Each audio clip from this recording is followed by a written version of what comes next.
समरजित घाडगे आपल्या बरोबर आहेत। समरजित घाडगेजी, आज तुम्ही तुमच्या सगळ्या समर्थकांसह पक्षप्रवेश करतायत, पुन्हा भाजपमध्ये घर वापसी आहे।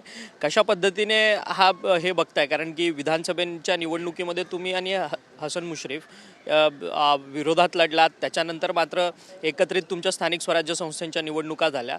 काय हे नक्की चित्र आहे? शेवटी आमचे दोघांची युती करण्यामध्ये सगळ्यात मोठी भूमिका आणि रोल जो होता ते राज्याचे मुख्यमंत्री देवेंद्र फडणवीस साहेबांचाच होता आणि त्याच्यामुळं त्यांच्या सहमतीने हे एक अलायन्स झालेलं आहे। त्याच्यामुळे मला असं वाटतं की आता देवेंद्र जे आदेश देतील त्याप्रमाणेच मी काम करीन।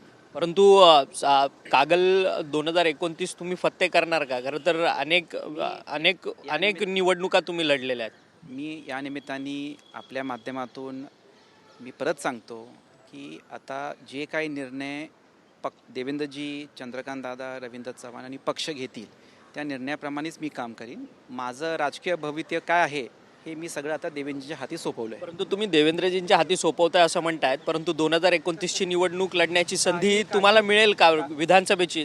तुमचं प्रश्नाचं उत्तर आता काही बणकोरी होणार नाही। परंतु 2029 मध्ये महायुतीच झाली तर मात्र पुन्हा एकदा स्टँडिंग आमदार म्हणून त्यांच्याकडे ती जागा जाईलच। देवेंद्रजी जे सांगतील ते मी मान्य करीन। परंतु हे तुम्ही शरद पवारांच्या पक्षात गेलेला होता, ब्रेकिंग न्यूज मिळणार नाही आहे। परंतु तुम्ही शरद पवारांच्या पक्षात गेलेला होतात निवडणुकीच्या काळात विधानसभेच्या, आणि आता मात्र पुन्हा भाजपमध्ये ही घर वापसी होते।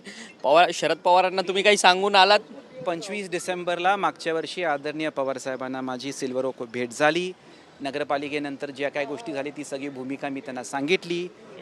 त्यांनी मला शुभेच्छाही दिल्या आणि त्यांच्याशी चर्चा करून आणि सांगून मी केलं। तर धन्यवाद, तुम्ही आमच्याशी बातचीत केली। समरजित घाडगे होते। समरजित घाडगेंचा थोड्याच वेळात भाजपमध्ये पक्षप्रवेश होणार आहे। समरजित घाडगे यांनी आपल्याशी बोलताना सांगितलं की शरद पवारांची खरं तर संपूर्ण परवानगी घेऊन मी भाजपमध्ये पक्षप्रवेश करतोय। माझ्या सगळ्या राजकीय भवितव्याचा जो काही निर्णय आहे तो मी मुख्यमंत्री देवेंद्र फडणवीस यांच्यावरती सोपवत आहे, अशा पद्धतीची प्रतिक्रिया जी आहे ती समरजित घाडगे यांनी आपल्याशी बोलताना व्यक्त केलेली। व्हिडिओ जर्नलिस्ट खंडू कसबेसह अक्षय मंकणी, TV9 मराठी, मुंबई।